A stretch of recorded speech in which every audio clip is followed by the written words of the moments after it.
Now, there's one thing that all of these wigs have in common, and that's I did them. Now, as a master cosmetologist, wig making colorist, one of my most favorite things to do is to create a soft, blended, seamless hair color.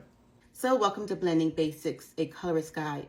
Now I'm going to be teaching you my signature cheat code on how I achieve my most natural, seamless looking color blends.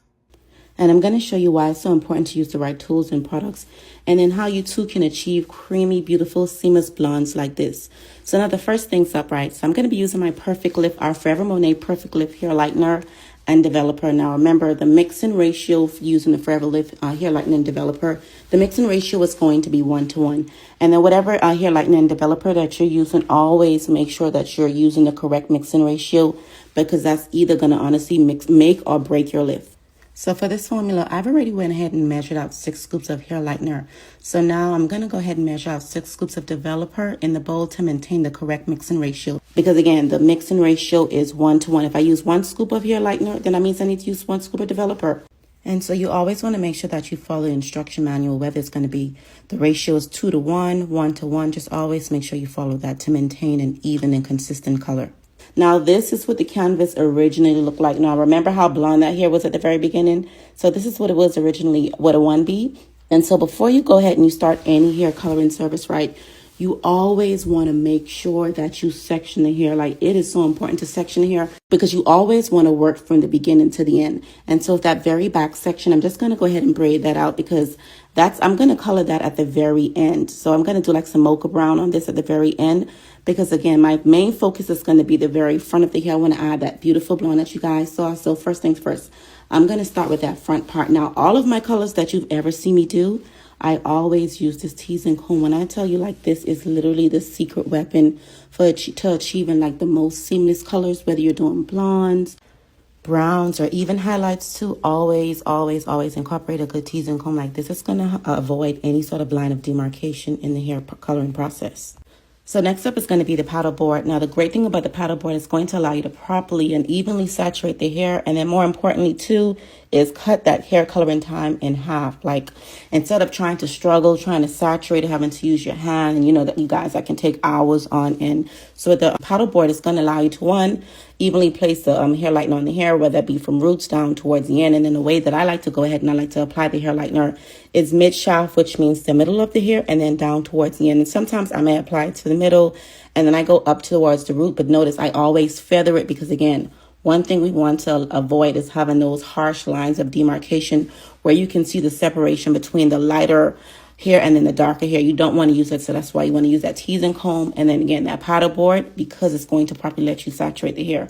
And then I always go in, once I've applied the lightener to the hair, I always go ahead and I comb it out because, again, I'm going to keep saying this: saturation, saturation, saturation. And then if you need to, go right back in and then just apply the hair lightener, because I'm working with raw hair, and you know raw hair tends to like really suck up product, and so that's why you constantly have to go back in and just saturate the hair. And the same thing applies to even if you're using virgin hair. Saturation is always going to be extremely important when you're trying to achieve high lifts, because right now I'm trying to achieve anywhere between a level 8 and a level 10. That's the sort of lift that I'm going for. And this is going to be the very front part of the hair. So my customer, she wants like more of a chunky highlighted look.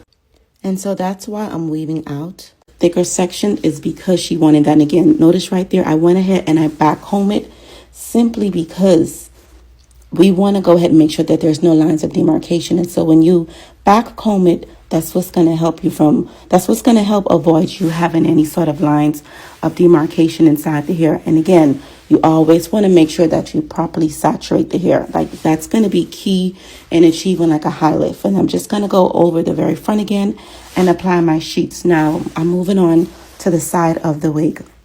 And now when you're working on the sides, right, you always want to part diagonal sections. You do not want to do horizontal sections, because with that look in mind, I want more so the blonde to fall at the very front of her face, and I want to frame her face. And so if I were to go ahead and to do horizontal sectioning, it would not allow me to do that. And so that's why you want to go ahead, again, back to what I said originally, make sure that you section the hair properly. And notice right here, I'm just back combing again because I want to bring that blonde up to the root as close as possible, and I do not want any lines of demarcation, meaning that harsh line that you see that's going to be the separation between the darker hair and the lighter hair. Like, you don't want to do that. And so that is why it's so important to use the highlighting comb. And I'm just repeating the same steps as before. I'm just weaving out my sections, and I'm getting as close as I can, just about to the root, because I want to take that color up as close as possible. Repeating the same steps.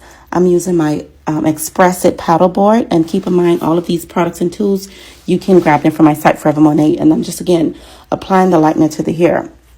And I'm just really and truly just repeating the same steps over and over again, because again, I'm still using the same tools and the hair lightener and the products to recreate this look. And so that's really it. So more important, other than sectioning your hair, you want to make sure that you properly saturate the hair, because you do not want any lines of demarcation, and we want to achieve a high lift blonde. And so that's why I always go in after I've applied the lightener to the hair. I always go back in, and then I go ahead and I comb it out and I reapply the lightener to the hair again. And so it is quite repetitive, because the only thing that's changing right now, honestly, is just my sectioning. But I'm still using the same tools. I'm still using the same brush. And that's really and truly it. So again, anything you're going to take away from this video is just to always keep in mind your sectioning.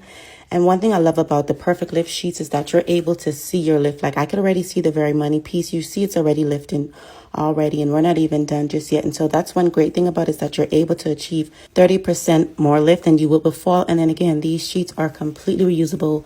So once you use them, you wash them, and then you let them dry and reuse them again.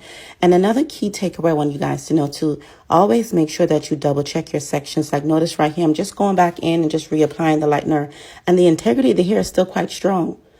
Even though I went ahead and I used a 40 volume developer, because that's what I'm using right here to achieve this level of lift. And that is pretty much it.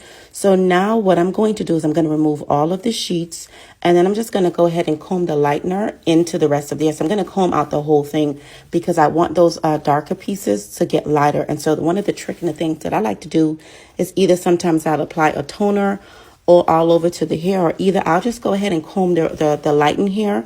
I'll comb the whole thing through. So what that means is that the hair that's been previously lightened is going to go ahead and then also lighten the darker pieces as well. And so once I'm done combing that out, then I'm just going to go ahead and reapply that lightener, the same mixture that I previously used before, to the rest of the hair.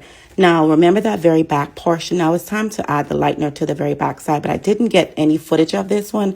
But if you look really closely, you can notice that the back is already starting to get lighter. That's because I went ahead and I lightened it. And so, like I said before, the only thing that I'm doing is I'm just grabbing that lighter, the mixture that I did earlier, and I'm just going to go ahead and I'm going to apply it to the rest of the hair, because again, I want some chocolate browns and some lighter browns throughout the hair.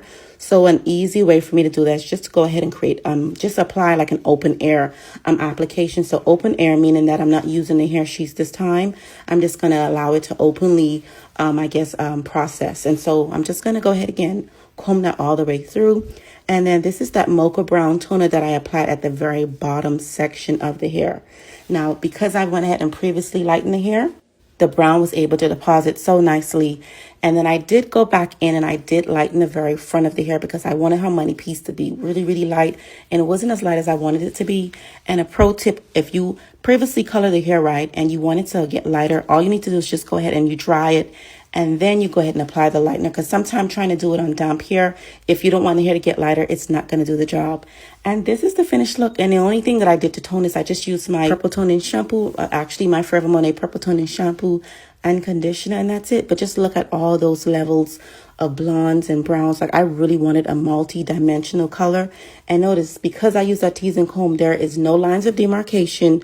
You see that it's seamlessly blended from the root down towards the end. And this is the finished look. Like, y'all, tell me this color is not everything. Like, I mean, down to the cut, the style. And so again, that's why your products and what you're using, your tools, is so important when you're trying to achieve a seamless melted hair color. And again, you guys can grab all of these products from my site, FORVRMonae.com. And look, let's look at the side. Now, look at that. No lines of demarcation, just perfectly blended. And so if you want to be able to create a look like this, make sure you grab your Color Confidence, either your starter or your pro kit. And then let's go ahead and do an integrity test. And notice the integrity of the hair is still there, even though I use a 40 volume developer. And that is it for this look. And that's how I was able to achieve my perfect melted seamless blondes.